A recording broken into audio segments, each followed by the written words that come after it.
Hello, everyone. Welcome back to the Passion Projects podcast. Today, I got the chance to sit down with kit.kat.kanvas, who is an illustrator, graphic designer, and an awesome content creator.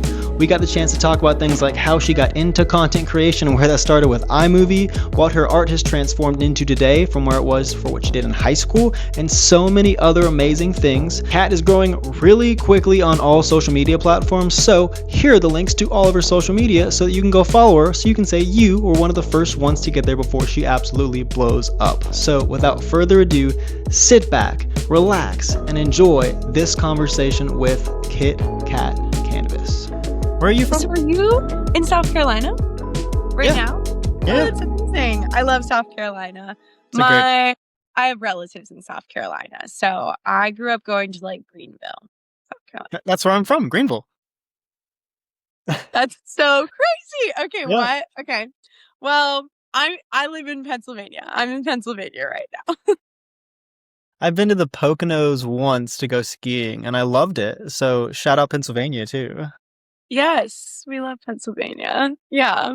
I live in Philly. So I live like sort of in the city. I live like right outside the city. Mhm. Yeah. Perfect. Also, do you go by Kat? Is it just Kat? Yeah, Kit-Kat? cat, You go by cat, Kit-Kat? whatever you wanna call me is fine. I don't really care. My real name is Katrina, like the Okay. hurricane, but Nice. on my birth certificate it doesn't actually say Cat. People always ask me that. They're like, "Did your parents name you Cat?" And I'm like, "No." Like, it's just a nickname. It's just a fun nickname. Like, yeah. So, No, that's LOL. perfect. All right, well, Kat, tell me how you got started in graphic design, or I guess even before that, like for someone that doesn't know you, what do you do artistically? Yeah. What do I do?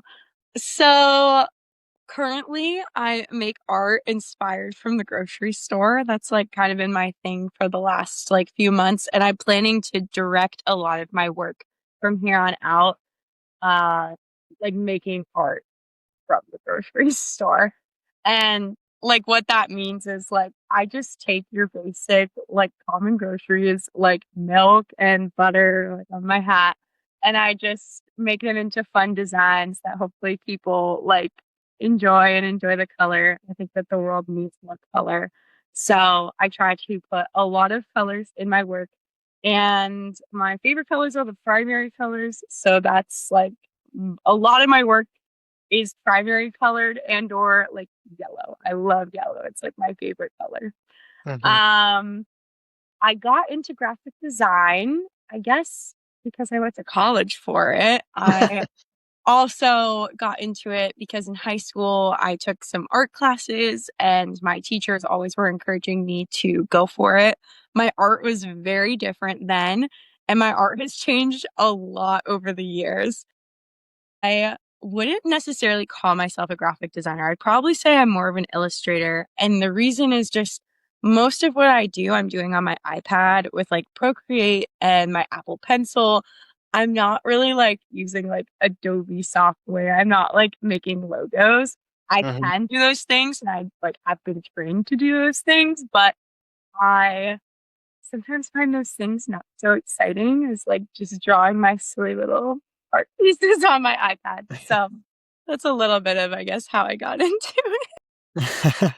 So, how would you say your art's transformed from what you did in high school towards what you do now? Yeah. So in high school, I did a lot of like hyper realistic drawings and I used a lot more traditional materials. Like I loved like ink and I loved ink pens. Um, Yeah, my art style changed because in college, when I got to college, they were like, you make the same art all the time and you need to explore other styles of art and see if you like anything else. And I was like, what? Like, but I love I can't do that. style. Like, I can't change my art. But I was like, okay, if that's what you want me to do, I'll give it a go. So I tried a lot of different styles in college. And like out of college, I was like painting and doing more like abstract art. Like that's actually how the art account I have now started, was a lot of like abstract art, which is so crazy, like where it is now.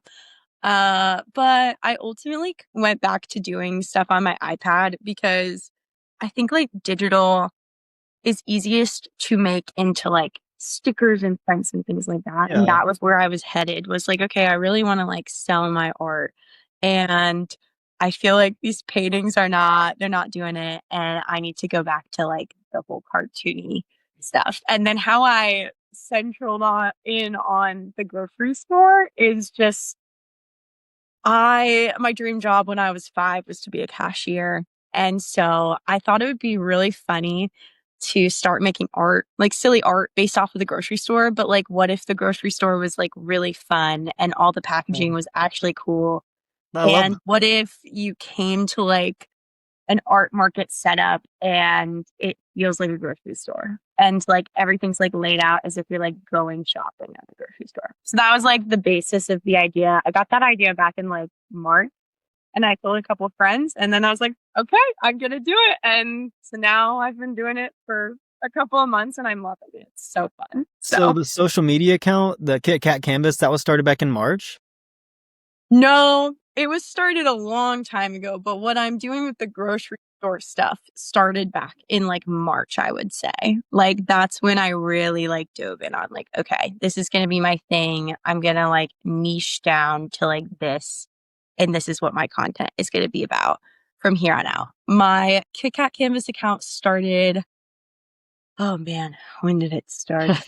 Long, long ago. Yeah, I started, so I actually had side tangent. I had a different art account originally, and I just felt like Instagram wasn't like promoting it to anybody, and it just felt dead, like it wasn't reaching anybody. So I decided to start a new account when I graduated college. So I guess I started this account in 2022, 2023. And I started posting like the paintings I was doing. And then like one summer, I like posted like every day for like the whole summer. And that's like when I first hit like 5K on Instagram. Like it kind of just blew up. I had like this one reel where I used this like really popular sound, and it like It just took off. hit like numbers. Like I like woke up, I'm like 100,000 people have watched this video. Like what? Yeah. Like I don't Yeah. even know like 20 people. Like what? So yeah. Yeah, that's when Well, it started. okay. So talk to me then about how you first decided you wanted to use social media as a way to give your art out. Like, where did that idea come from? Okay, this goes back to the old art account. It originally started in COVID. I think everyone started in COVID, I feel like, but I was at home. I had nothing to lose.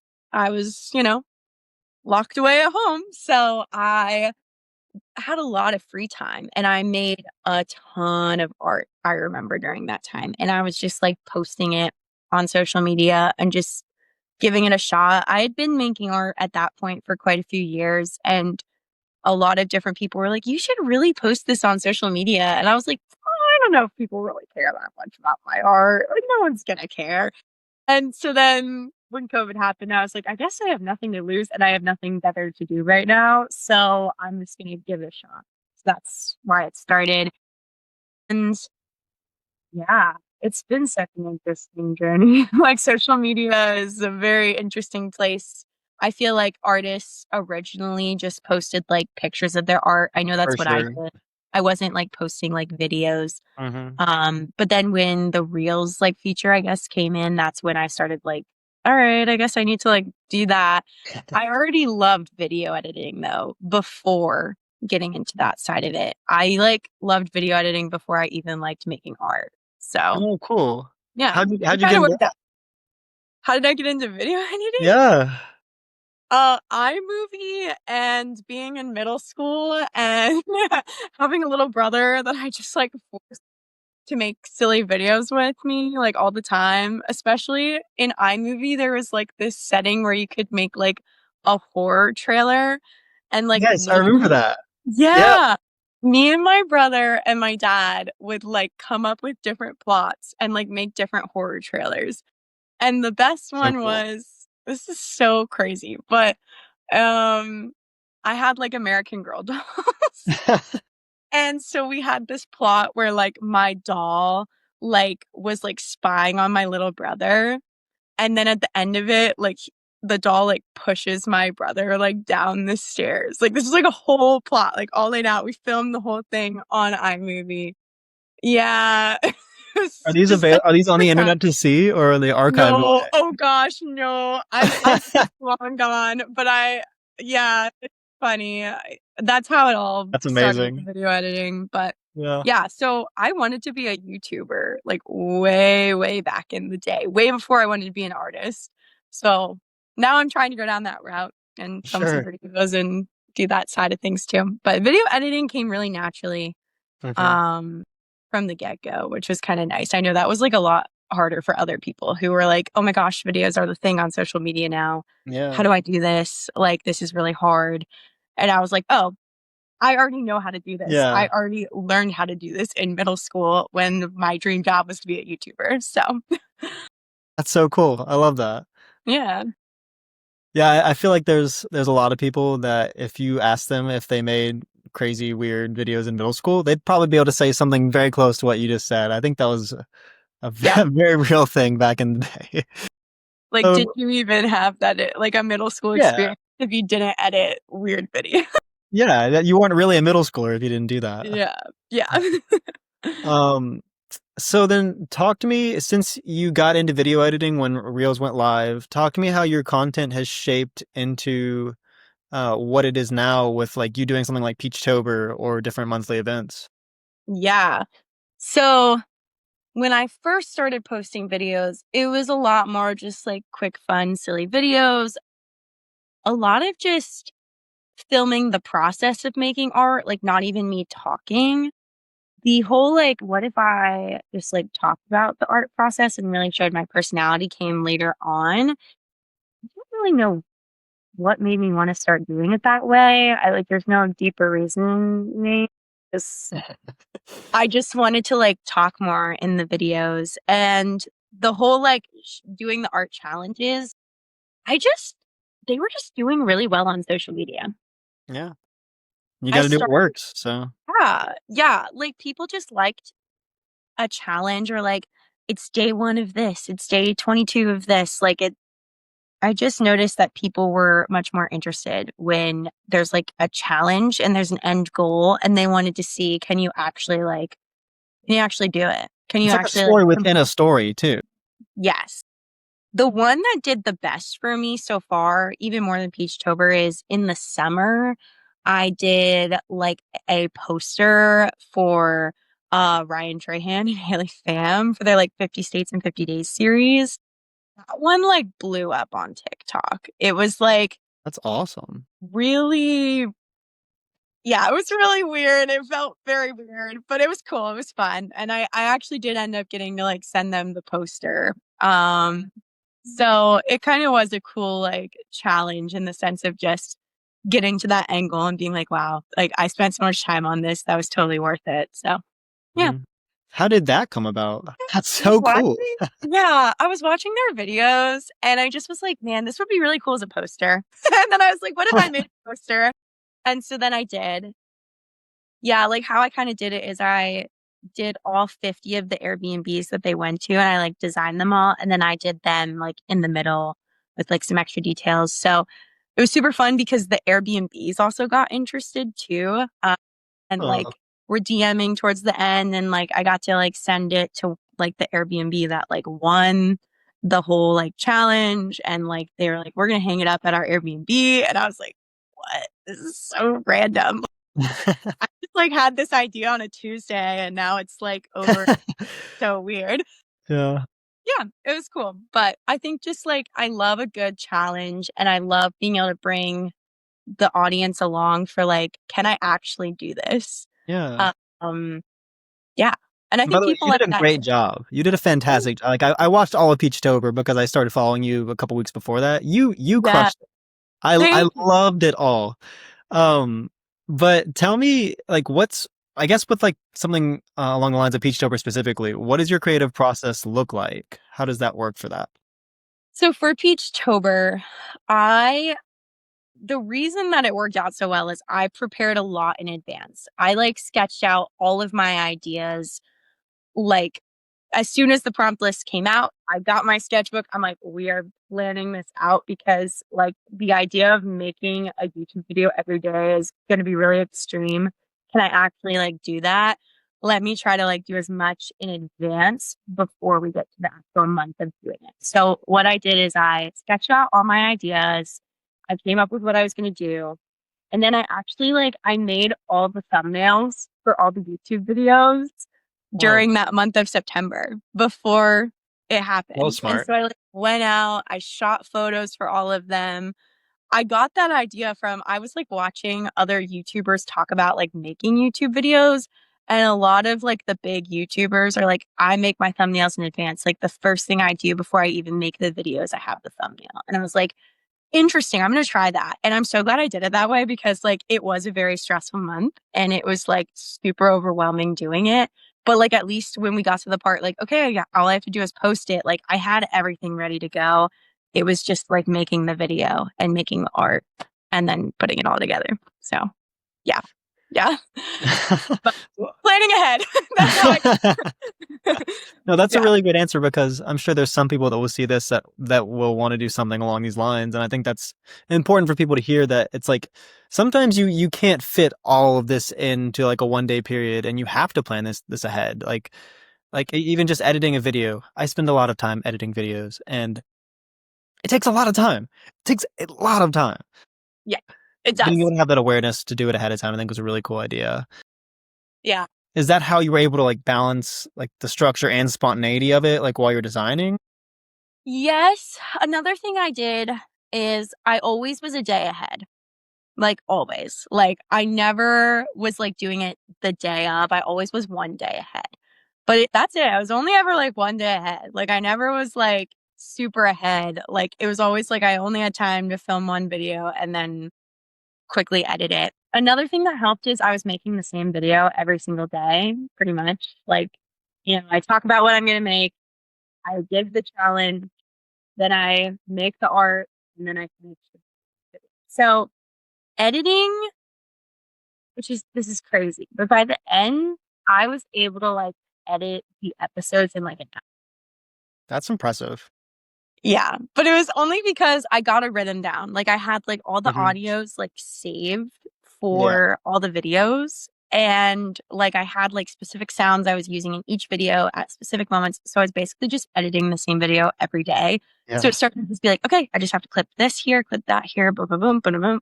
Because I'd be up at like 9. I'm like, I got to get this done in an hour so I can go to bed because I Yeah. have to go to the coffee shop and work tomorrow morning. Like I don't have time to be up till like 2 a.m. I did have a few nights where I had to stay up really late working on things, which was also kind of rough. I had like 2 really bad migraines within like 2 weeks while working on it. But the second one I had, I was like maybe 5 days away from the end. And I was like, I'm too close to the end. Like, I can't quit now. If Yeah. I had had a migraine, like right at the beginning, I might have Stage quit a 4. lot sooner, but it kind of helped that they both happened more towards the end of it, and I was too Yeah. far in. Like I was too invested at that point, and I was like, I have to finish.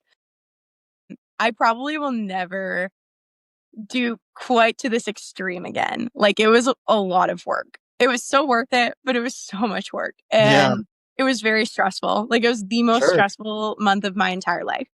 Wow. But Like, you did it. But you did it. yeah, Yeah.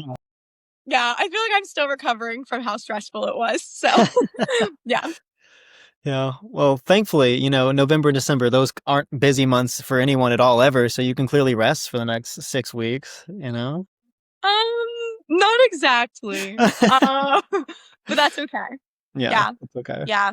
Um, So, how did you, and you may have kind of answered this already, but how did you stay motivated through that whole month? Like, what worked for you? uh, one, I just wanted to do it. Like, I was just like, I want to finish. I think I like have this thing where like once I start, I really don't want to finish. I really do want to finish, not joking. And like if I don't finish, I feel like I'm failing. Like I'm just like I can't fail. Like I Yeah. create this challenge, I have to finish it. Um, yeah. So I think that was part of it. Another thing, people were watching. That's also my favorite reason for posting on social media is like all these people are like watching, and I think it actually holds you accountable to something. So it's Hmm. like, hey, I said I'm going to do it, and now I have this audience of people who are watching. Hmm. So like I have to do it. Like I Yeah. have to finish. Like I've Yeah. come so far and all these people are watching and they want to see if I'm going to be able to finish it too. Yeah. So I need to like actually do it. um the third thing probably that motivated me was I have done it before, like making art every day for 31 Hmm. days. This was like my third time doing it. Oh, nice.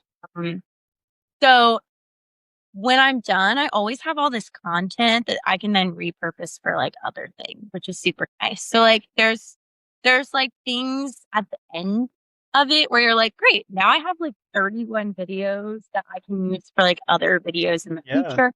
I just made 31 art pieces. I could put those on my website. I could make prints or stickers off of them. Like Hmm. it's never a waste because there's so much when it's done that I can use it for. So that definitely motivated me too. For sure. No, that makes sense. Yeah. Especially the whole thing of like people are seeing you do it. I started this challenge I think this is day 18 I'm doing right now where Yeah. I pay off my student loan debts every single day and every single like or comment is worth like 3 cents towards my student loans. So more and more people are seeing it over time and it's like I can't miss a day. Like they want to see Yeah. it, you know? Yeah. That Yeah. com that com I completely agree. That's a really important part of it. What was what was your favorite piece you made in Peachtober? My favorite piece was the day was day 15 and the prompt was aquarium. And it was like definitely one of the most detailed pieces I did. I spent like 4 hours on it. Like some of the pieces I spent like an hour, 2 hours on. Like I think the piece was like the longest I spent on an art piece for Peachtober.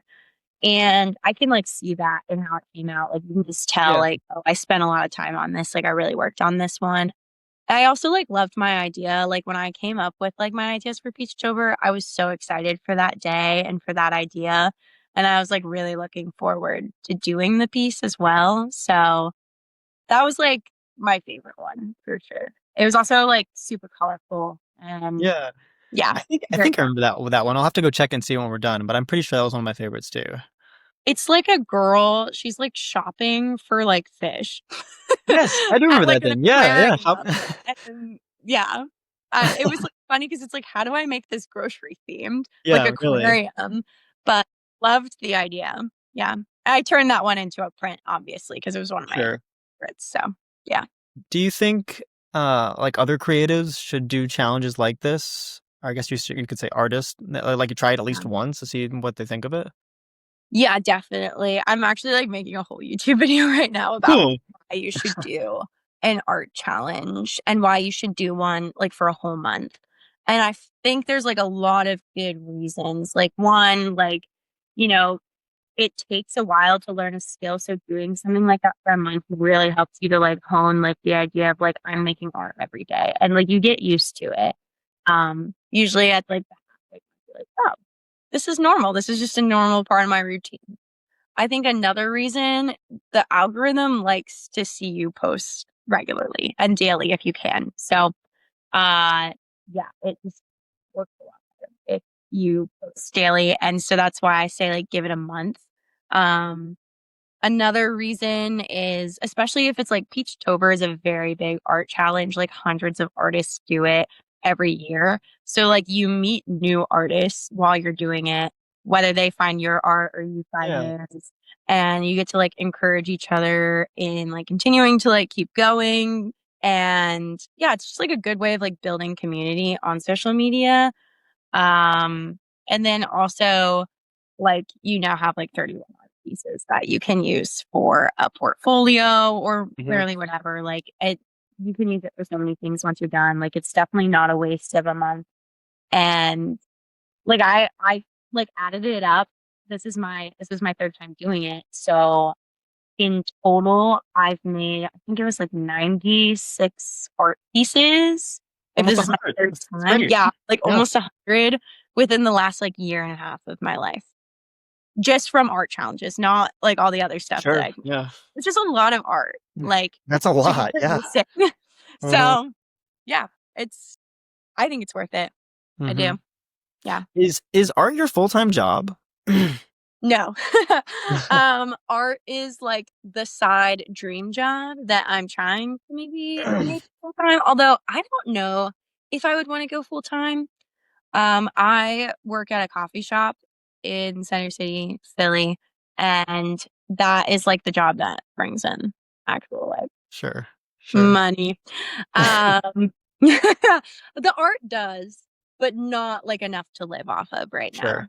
And I do really like having a job where I can like know that I'm going to get like a steady Sure. income from it. It's very helpful to feel secure in that.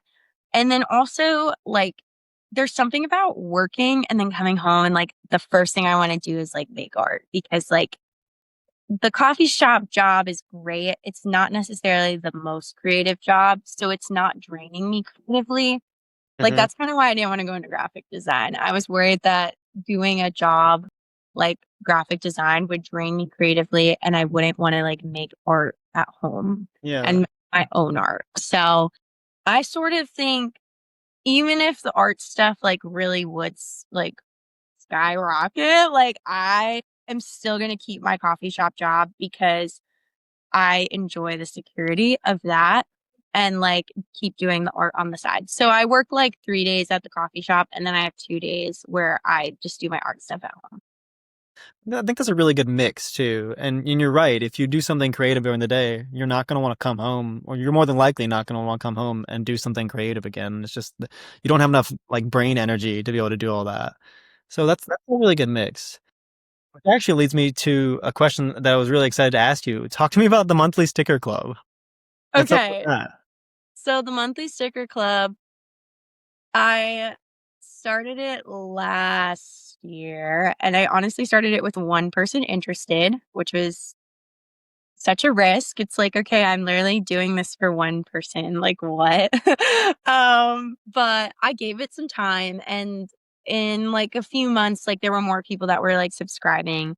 This year I did the grocery theme. So like every single sticker I made was like themed off of some kind of grocery item. How it works is like you subscribe for like $5 a month and every month you get a sticker like a custom sticker that not everyone else can get if they don't join the monthly sticker club. Like it's not a sticker that I have on my online website. Um, and then I used to do handwritten notes. I have had so many people subscribe.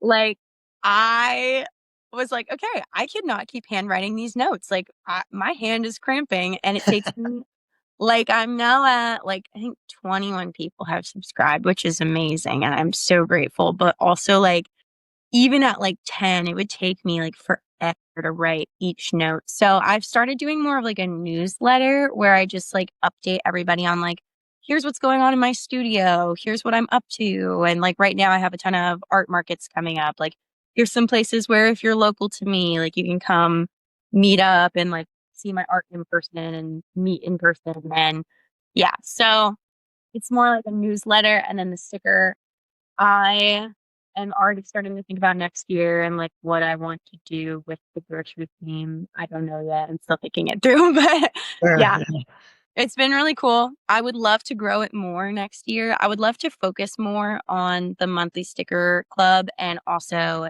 the YouTube and really like put a lot of energy and focus into those two the most I and think improving. they're great places to put your energy into. Those are like the cutest little stickers too. They're great. They're Thank awesome. Yeah. I love it. It's so fun, and it's a good way of forcing myself, like, I have to be creative at least Yeah. once a month and make this sticker, and yeah, it's been really cool. Is that just like an Etsy thing? Do you use Etsy to make it? So I use Ko-fi. It's like Etsy without like all of the fees. 'Cause Etsy has a lot of fees, and Ko-fi has like an actual tab where you can like have a membership. I don't know. I don't really know that much about Etsy. Uh, I don't maybe either. Etsy has that too. Yeah. Ko-fi, it's like there's a tab, you click it, it's like membership, and you can join for like $5. And I have thought about doing another like version of it where I do prints, but I also like really love the stickers and I almost would rather stick with the stickers. So I don't know. Still thinking it out. Like, how could this look in the future? But yeah. What about the hats too? You just started Oh, doing hats too. I mean, I have a feeling you're wearing it right now. yeah, I am wearing the hat right now. I had to wear the hat. Yeah, the hats started because like last year I started collecting hats. And then I was like, well, what if I like put my art on the hat? Yeah. So that I could wear my own like custom hats. So it's like this hat place in Colorado. They're called Snag. They're great. I love working with them. They like have their own like online shop of like a ton of hats. So I originally was collecting from them. Then I was like, what if I used their like custom headwear design Mhm. stuff and like made my own hat? And so, yeah, the hats have done really well, especially the one I just released, the butter one. Like people are loving it. So It's I'm great. thinking about doing another one in a different color, maybe yellow next because yellow's a great color. So yeah. Yeah. But I don't know. It's everything I do. It's just sort of like, I guess I'll do it. Like there's not really like deep thought about it. It's sort of just like, well, we'll try it out and see if it works. And if it Yeah. doesn't, that's okay. But like I love taking risks and seeing what happens. Yeah, absolutely. And those are great starting points too, because it's like you can try it, see if it works, and then if it doesn't, move on to something else or kind of ditch the idea completely. But Yeah. hey, I might get a hat soon. You never know. I might buy a Yeah. hat. Yeah. Hey, Yeah. join the hat Oh, club. But yeah. yeah. What's one of the biggest lessons you've learned about selling your own work, your own art? Um, Probably pricing and learning how to use your art. Honestly, it's like something I'm still learning. It can be hard because I don't want to like overprice, but I also don't want to underprice because if I underprice, like that actually hurts like other artists and their work where they're, maybe charging more and someone comes to me and they're like, well, you're charging less than that person. But it's like, well, we're both putting just as much work into it. Yeah. Um, yeah. So learning how to like price your stuff and how to do it in a way that's like, this is worthy of making money. I spent time on it. Just like any job, like you get to a job and you get paid like $10 an hour. Like if I made a piece and I spent like, I don't know, 40 hours on it, like I probably should be pricing it based off of like sort of how much time I spent on it too. Sure. Um, and also like even the cost to make certain items is like more expensive. Like the hats are definitely more of a risk to produce because they're a little bit more expensive to make. And so learning how to like price it well so that, I make a little bit of a profit from it, but also like in a way that it's still something that people can afford to buy. Yeah. So yeah, which Okay. is why I love stickers. Yeah. Stickers are something I can keep simple and pretty inexpensive because I want people who don't necessarily want to spend like 3K on a big piece to still be able to enjoy art and have art in their home. Yeah, I think that's definitely the stickers. Like the stickers gotta stay. I completely agree. Literally. They will be there forever. I love stickers. So fun. Yeah, Yeah. everywhere I go, like I don't know if you ever play the game Can Jam, where you basically throw a frisbee into like a tin thingy. But my family, we've had those little like tins for years, and we just like piled them full of stickers. There's not a single spot on those cans. They're like, I mean, probably this big. They're full of stickers. So everywhere I go, I always get a sticker for my family, just because that's a great little thing to get. Yeah. It's a great souvenir for Hmm. sure. Same, honestly. I have so many stickers. It's really bad. I never know where to put them. You got a hat collection. You got sticker collection. Yeah. Hat collection, sticker collection. That's kind of it. Maybe no more. Yeah, you can stop there. Well, talk to me real quick about the art markets. What's going on with those, and how are you using that to kind of expand your reach and audience? Yeah. The art markets are like a tangible way of getting to like actually meet people in person and also like get connected with community here in Philly. I want to like get more connected with like other artists here and also just more of like the people who just live near me. Mm-hmm. Um and art markets are a great way of doing that, obviously, because I'm here in Philly and then I just go and have an art market in Philly and meet people. And it's been really fun.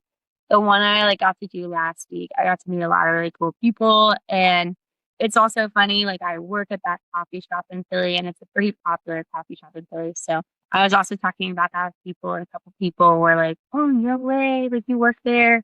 I Cool. also like just designed a shirt for the coffee shop. So I was like, oh, and I just designed the shirts and like Oh, wow.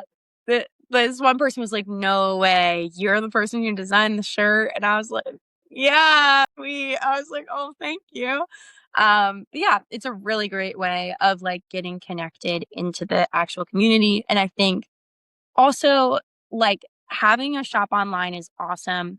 I love it, but I make way more, like, sales and actually, like, selling my art when I do it in person. Like, when people can, like, touch my art and feel Yeah. it and, like, see it all together, I just think that people are more interested.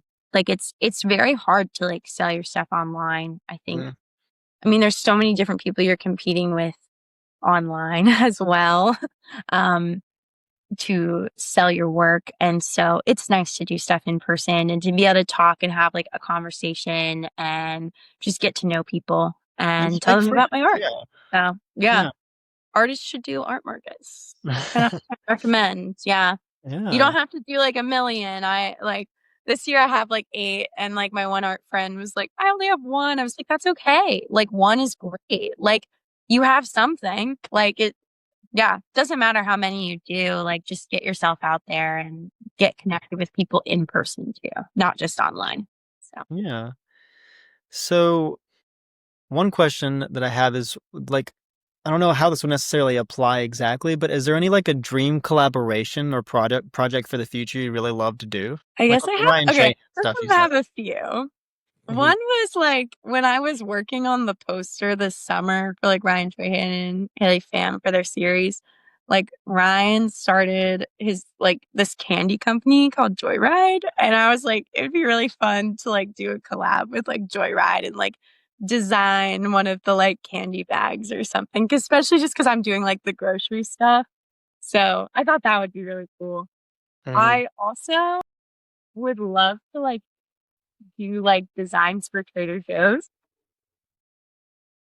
I love Trader Joe's, and I think, like, a lot of the graphic design and, like, the groceries in there are really, like, Your fun. vibe matches Trader Joe's perfectly. 100%. Yeah, Do but, that. like, Dream Collab, probably low-key Trader Joe's. Yeah, we'll see. I don't know, I mean, I know that they, like, use, like, artists, like, for, like, their $1 cards in their store, so it could be really cool to, like, do a card, like, a greeting card for their store. Trying to think of, like, other dream collabs, like, maybe not, like, collabs in the sense of, like, doing art for somebody, but, like, meeting certain artists that I, like, really look up to on social media, like, even the gal who started Peachtober, it would be really cool to, like, meet her. Yeah. There's a couple other artists where I'm like, "Oh, it'd be really cool to just, like, meet them and talk about art with them for an hour." Yeah. Like, Just I pick would their love that. brain. Yeah. Yeah, or, like, do a podcast with them or, like, go meet them and, like, do a YouTube collab together. That would be cool. Like, I would love to do that. Yeah. I don't really have a lot of, like, dream places. Like, I love making art more like my own art and not Yeah. designing other people. So, I don't have, like, a ton because I'm more focused on just making the art that I wanna make and not necessarily doing a lot of commissioned work and making stuff for people that, like, they have, like, all these specific things, and I'm like, "Oh, okay." That's hard for me. It's like, Yeah. when I do work like that, it's a lot more fun when people are, like, willing to just hand it over to me and be like, "We love your style. Do whatever you wanna do." Like, I love doing that kinda stuff, but when there's a lot of, like, you got to do this, you got to do that, you got to. That's Yeah, you very gotta hard for revise me. this, I'm you gotta always edit like, that. Yeah. yeah, and when there's a lot of revisions, I'm just like, oh man, You okay. just want to explode, but you can't explode, you know? Uh, yeah. So I don't have a ton of dream collabs. More like meeting people Sure. or meeting the dream artists. Yeah. Yeah. I'd say that's a collab. Yeah. Yeah. Yeah. Yeah. I would love to meet Vincent Van Gogh, but I can't do that. He's, Why but can't you meet him? yeah, or like Andy Warhol, like with like the That'd be Campbell cool. soup can. That would have been cool. Yeah. Yeah. All right, I got 2 more questions for you. Okay. What would success with your art look like for you a year from now? I would love to see the YouTube grow, if I'm being honest. Like that's sort of I think I said that earlier, but that's probably the biggest goal this next year is to really grow the YouTube. Because now I feel like I'm going into like, yes, art's my dream, but then even like other dreams, like even dreams I had in like 8th grade of like, man, what if I was a YouTuber? Like that would be really cool. Uh, And it would be amazing to like make videos and be able to make a small profit off of that. I would love that. I think another thing would be getting more connected in the Philly community. Maybe even, I don't know, there's a lot of murals in Philly. I've been like, I really want to do a mural. I That'd think be that would be sweet. really cool. Yeah. I have done a mural before in the past, but it was a while ago. It was like in college. So it would be really cool to do a mural again. I feel like I'm ready to do it again. Yeah. After I did it the first time, I was like, that was so much work. I'm never doing that again. Now I'm like, oh, I could do it again. Now I'm ready. Like I just needed a few years to recover after that. You know. Um, yeah, I think just seeing my monthly sticker club grow, like seeing like the things where people are invested like on a week to week basis would be really cool. Yeah. I don't I don't base it off of how much money I make, but more like, how many people like Yeah, get the to have impact you art. have. Like Yeah. that's the coolest part. Like even when I did like the poster in the summer, I decided to make a print of it because it just got so big that people were like, I want this in my house. And like I sold out on my online website and it like went all over America. And like to me, like that's what I like want to keep striving for. It's just like my art going all over the world. And just it being in people's homes. Like that's what's cool to me. I'm not really as focused on like if I'm making a ton of money off of it. I'm more just like, is my art going places and being seen by people? Like that feels really cool. And I like when I like sent out all those prints, I like actually like I just like went on Google and like got like a picture of like the US map and I just like put dots on like all the places where my art's gone and like it's been to like over half of like America, which is like Wow. so cool to me. Um yeah, I Sweet. am so grateful. Yeah, I love that my perspective. next goal is like, can my art go to Alaska? Like that would be Oh, really that's so on my bucket list to go to Alaska. yeah. 100%. I love that perspective though. It's not about because for some people, it is about being able to make a living and make money from it. And of course that is important and it seems like it's important to Yeah. you, but like just the impact you leave and the way you're enthusiastic about that I think is really really cool and inspiring, really inspiring. It's cool to see someone talk about art that way and the impact you could have on your community too. That's pretty sweet. Yeah. Yeah. No, honestly, the other one would be if I like randomly saw somebody wearing like one of the hats, just like while walking Yeah. in Philly. That would feel like a dream come true. I'd be like, no way. Like they're just wearing this hat and I made that Yeah. hat. And like this is so weird. Like, yeah. Yeah, but it's been cool.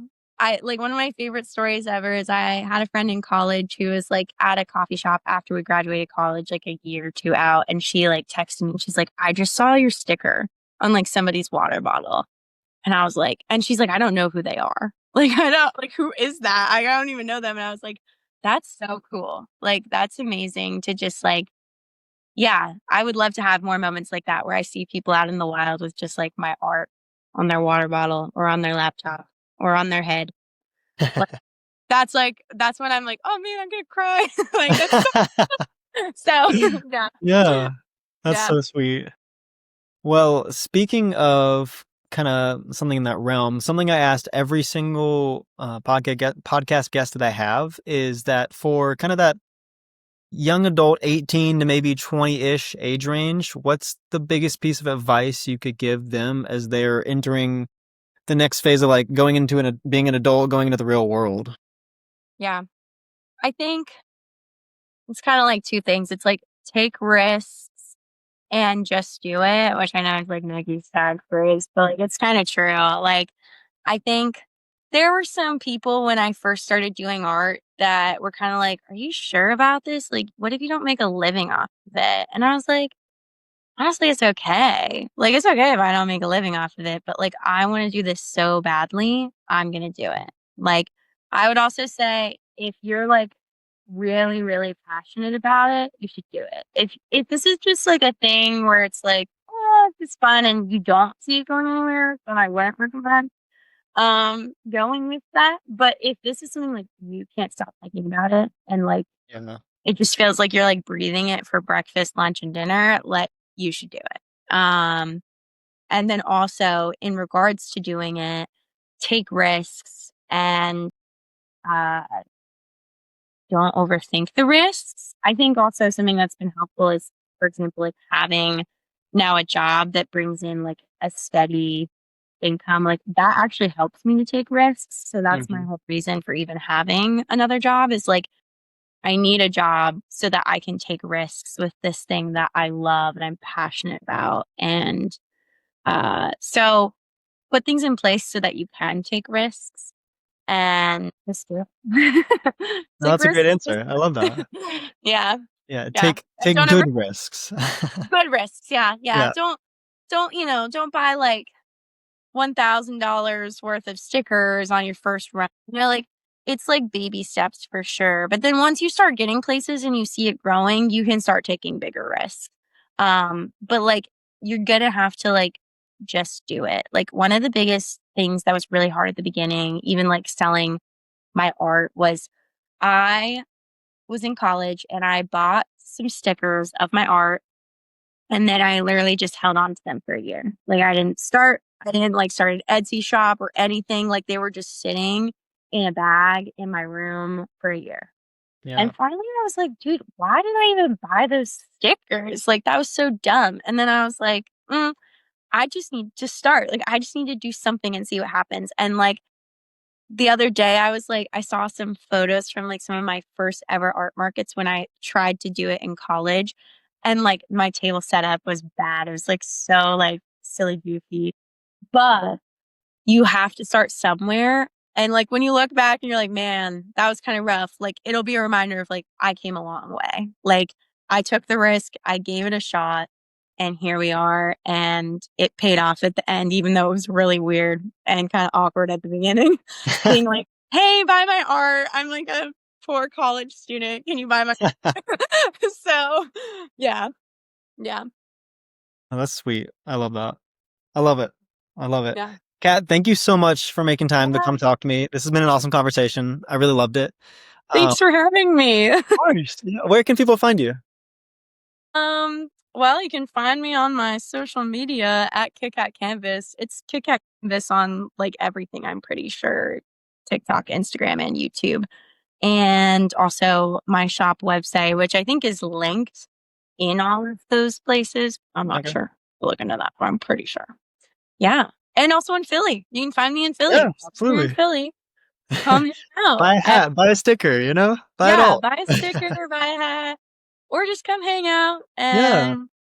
and meet up. That's great. I love meeting people. I'm a huge extrovert, so I love Nice. chatting. And it wouldn't be weird to me if somebody came up to me in public and was like wanting to talk. Like I'd be happy to sit Uh-huh. down and talk for an hour with somebody. So yeah. Yes, well, that's what you've been doing for the last hour now, so that's perfect. Yeah, exactly. I love it. Thanks for having me. Of course. Yeah, thank you so much.